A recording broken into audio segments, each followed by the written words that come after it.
নমস্কাৰ বন্ধুসকল, G technical farming YouTube চেনেলটোলৈ আপোনালোকক স্বাগতম জনাইছোঁ। এই চেনেলটো যদি নতুনকৈ আহিছে ছাবস্ক্ৰাইব এটা কৰি দিব আৰু লগতে লাইক কমেণ্ট কৰিব। মই দেখুৱাম আজি মোৰ জিকা বাৰীখন চাওক কিমান ওখ হৈ গ'ল, কিমান ডাঙৰ হৈ গ'ল। চাওক পূৰা ফুল ফুলি আছে, জিকা লাগি আছে পূৰা। চাওক কি সুন্দৰ জিকা লাগিছে। চাওক পহিলা ষ্টাৰ্টিং চাপৰ পৰা লাগিছে। চাওক অলপ চুটি আছে, অলপ কেইদিনমানৰ পিছত যেতিয়া ওপৰত লাগিব তেতিয়া একচুৱেলি দীঘল হৈ যাব জিকাটো। চাওক পূৰা ফুলি আছে। এইখন চাওক, এইখন জিকা বাৰী হয়। এইখন পূৰা 3 বিঘা আছে।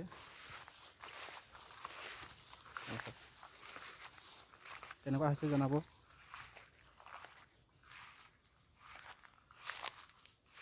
পূৰা ফুলি আছে ইয়াত। অলৰেডি মই ইয়াতে লাগি আছোঁ বিশেষকৈ। এইটো চাওক কি সুন্দৰ ফুলি আছে।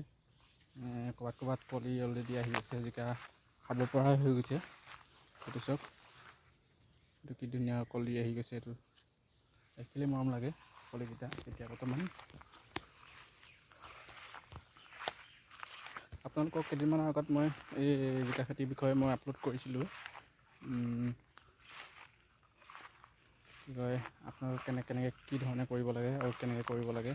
গতিকে মোৰ এতিয়া ইমানটো পৰ্যায় পাই গ'লহি, ইমান ওখ হৈ গ'ল, দেখিবলৈ এতিয়া জিলিকি গ'ল। চব কি সুন্দৰ। আৰু কেইদিন পিছত আৰু পূৰা বৰাবৰ জিকা লাগি যাব। চব ভিডিঅ'টো যদি ভাল লাগিছে ছাবস্ক্ৰাইব এটা কৰি দিব। আজিলৈ ভিডিঅ'টো ইমানেই। Bye bye.